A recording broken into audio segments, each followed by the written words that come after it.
Hello Scorpio, thank you for joining me for your monthly forecast for September for the Sun or the Ascendant.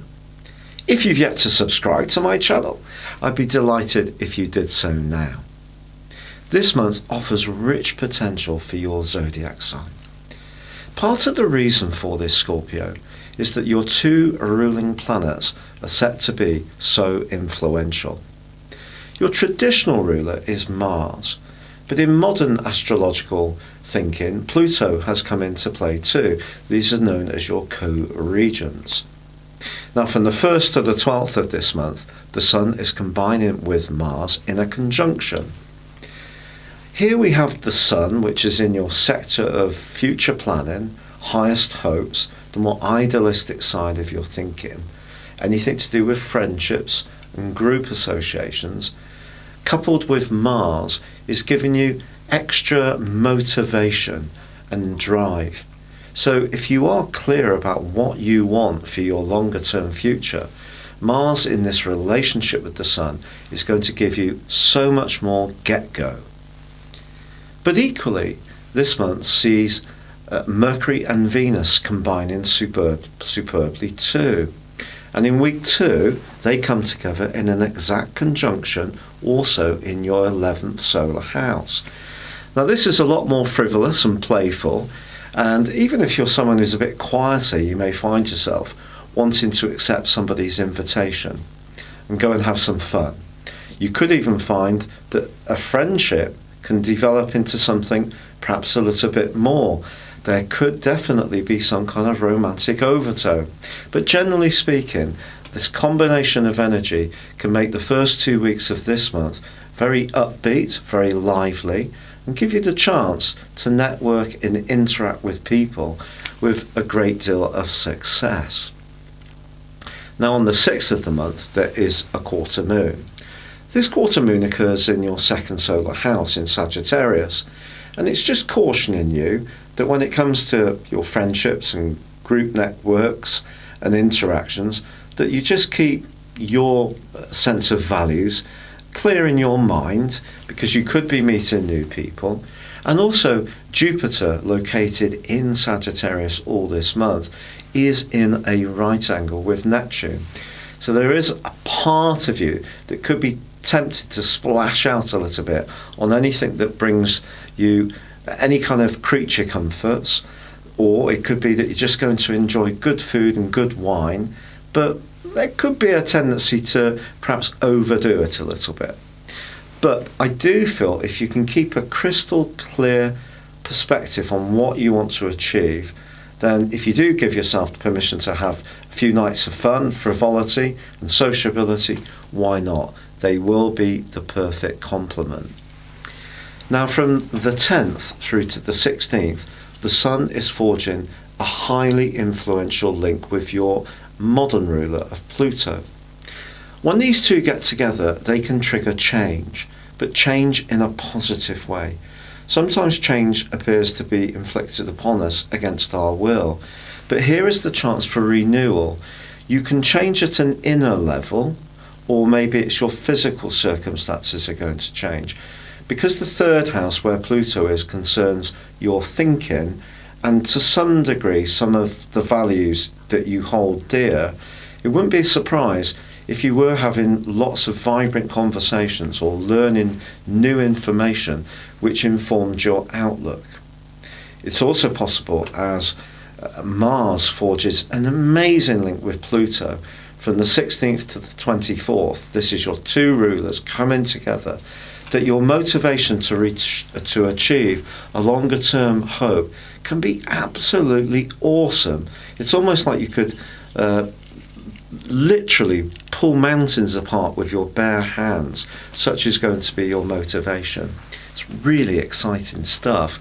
As long as you do things that are generally good for you but also good for others, then all will be well. However, on the 14th we do have a full moon. This suggests that you may have to be a bit discriminating in the following 2 weeks. Quite a few people are going to want a piece of your time, and therefore managing that time shrewdly will be important. It just so happens that this full moon actually links brilliantly with Pluto. So it's an opportunity for you to think deeply about things, but express what you want to achieve with a partner or with close friends in a way which is really compelling, and people can be very persuaded by what you have to say. Also on the 14th, Mercury moves into a much deeper, much more analytical area, followed by Venus on the 15th. Don't be surprised if someone from your past comes back into your world in the second half of this month. Just who really could be quite intriguing. Then again, you may find yourself thinking about an old flame, or perhaps searching for them on social media, or it could be a time when a relationship does actually come to a close. If something isn't working for you and you don't feel that that person or the relationship is going to fit into your longer term future, you may feel it's time to really face up to this reality.